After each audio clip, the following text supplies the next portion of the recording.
Look, the positives about DeAndre Hopkins, of course, is the volume. But you think about last year versus 2 years ago when he had his breakout season. They added Lamar Miller. They added Will Fuller. C.J. Fedorowicz became more of a role in that offense. And what ended up happening? Last year, he caught just 3 passes in the red zone. 3. I mean, that was in 2015. He caught 12 red zone passes. That was 5th most in the NFL.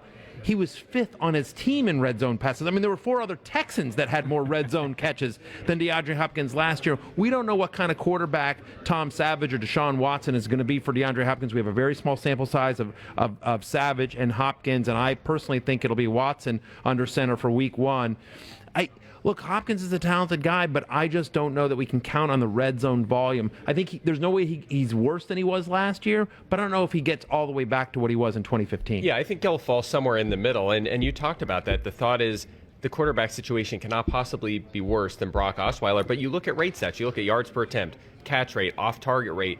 Again, small sample, but with Tom Savage, those numbers are all worse than they are with Osweiler for him. So, that's not really a great indicator there. So I agree with you. I think at some point it'll be Deshaun Watson. I think that'll help him out a bit. I think he will be better than he was last season, but he's too talented not to be. But right. They still have other weapons there, and I don't think the offense is going to be great. There are still concerns there. It's enough for me to keep him closer to 10, maybe even a little bit lower. You look at Brock Osweiler, you look at his vertical passing numbers. His vertical passing numbers in Denver were terrible. His vertical passing numbers last year were terrible. Hopkins finishes 31st in fantasy points on vertical passes. That's passes thrown 11 or more yards downfield. He's got more talent than that. You go back to his rookie year, you go back to college. He's a fantastic vertical receiving threat.